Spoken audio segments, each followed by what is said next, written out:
நேற்று மத்தியானம் சடனாக கண் வந்து ரொம்ப பெருசாக வீக்கமாயிருச்சு. என்னால் கண்ணை ஓப்பனே பண்ண முடியல. டாக்டர் கால் பண்ணி கேட்டோம். அவங்க வந்துட்டு நீங்கள் அந்த ஐ ட்ராப்ஸ் போடுங்க சரியாயிரும் அப்படின்னாங்க. அது போட்டுமே எனக்கு கொஞ்சம் ஓப்பன் பண்ண முடிஞ்சது, ஆனால் பயங்கர ரெட்டாக இருந்துச்சு. ஹஸ்பண்ட் வந்து கொஞ்சம் பயந்துட்டாங்க. இல்லை இம்மீடியட்டாக நம்ம ஹாஸ்பிட்டல் போயிட்டு வந்துடலாமே அப்படின்ட்டு இம்மீடியட்டாக கிளம்பியாச்சு. சடனாக போனோமா, ஸோ அதனால வந்து லஞ்ச் தான் பண்ணிட்டு இருந்தேன். தட்டைப்பயிர் குழம்பு பண்ணிட்டு இருந்தேன். அது வந்து தேங்காய்லாம் போட்டிருந்தேன் கொதிக்கணும். ஆனால் இம்மீடியட்டாக ஹாஸ்பிட்டல் கிளம்புறதுனால எல்லாத்தையும் ஆஃப் பண்ணிட்டு போயாச்சு. வந்து தான் தட்டைப்பயிர் குழம்ப கொதிக்க வச்சுட்டு ரைஸ் பண்ணிவிட்டு அப்புறம் கோவக்காய் பொரியல்லாம் பண்ணிட்டேன்.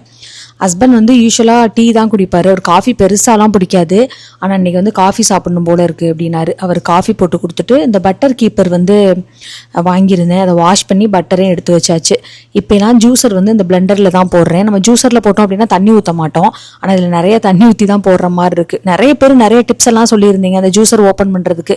எல்லாமே ட்ரை பண்ணிட்டேன். ஆனால் அது ஓப்பனும் ஆக மாட்டேங்குது, ஆனும் ஆக மாட்டேங்குது. நாளைக்கு பார்க்கலாம். பாய்.